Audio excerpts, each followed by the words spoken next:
We all know what characters are. They're the little crazy human-like avatars that move around in our little literary simulations. And you'd be hard to press to find successful stories that don't have at least one fully fledged character, although such stories exist. Characters get talked about a lot by writers. Too much, in my opinion. At least when compared to plot, narration, story world, text, and subtext. And, not surprisingly, when most writers talk about characters, they don't do so in a very specific way, or at least in any specific helpful way.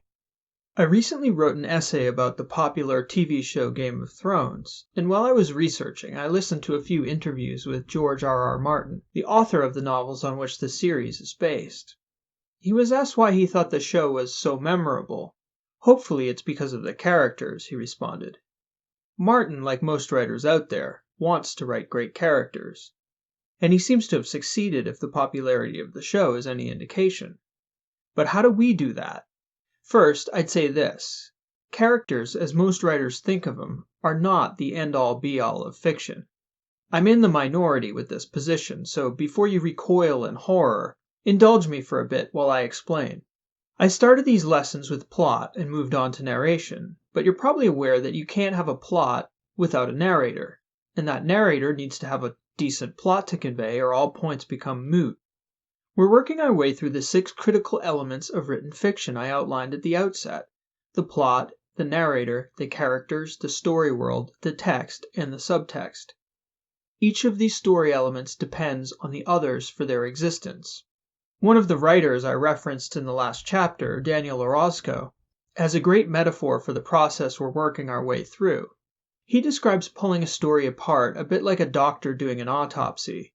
All the systems of a story, just like the human body, are codependent. If the lungs don't feed oxygen to the brain won't tell the heart to beat, and if the heart doesn't beat, muscles turn into meat, and bones become a heap of calcified sticks. You get the idea. Similarly, only the process of reading a story animates it. And while reading, you cannot extract plot from character, from setting, from narration. It all must work together in the same way you can't remove the cardiovascular system of a living person and have any reasonable expectation of life. Yet doctors have, over thousands of years, performed surgeries and autopsies and figured out how various systems of the body work together. In the Game of Thrones essay I referenced earlier, I gave the example of Ned Stark as a character. Ned is, in my opinion, a pretty boring character in terms of who he would be as a person if you met him. He's a stern, do-things-by-the-book person. He's a nobleman, so he has a lot of power and responsibility, which he takes very seriously. And power, as we've discussed, is interesting, especially to the people over whom that power governs. But at home, in his own castle, carefully overseeing the stable hierarchy Ned is charged with maintaining, well, frankly, Ned Stark is boring. However, Ned spends very little time in his own castle in the story, because soon after the reader meets Ned, the king arrives and asks him to run the kingdom as his right-hand man. Then Martin cleverly has Ned play the role of the only honest man in a capital city full of liars, tricksters, and betrayers, all looking to undercut Ned's authority. How he behaves in that environment is what makes Ned Stark an interesting character. Nobody would read the story of Ned's stable 20-year marriage while he peacefully governs his own house and territory. Ned has a bunch of kids, and everyone's happy.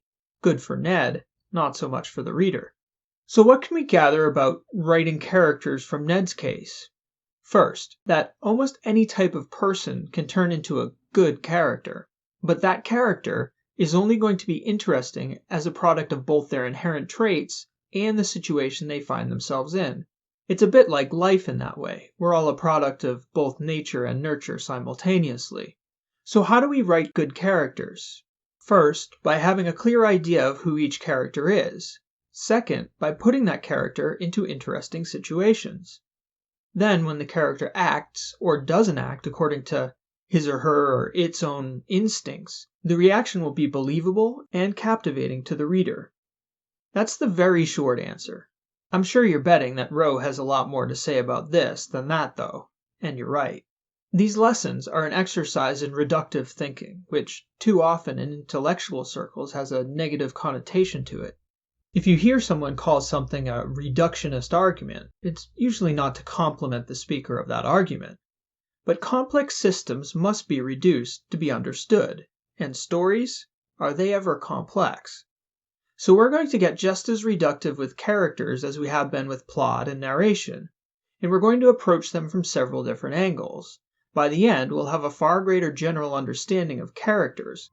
If the narrator is the nervous system and the plot the musculoskeletal system of a story, the characters are the heart, the lungs, and the blood coursing through its veins. Let's poke around and get our hands bloody, people. Characters, characters, characters.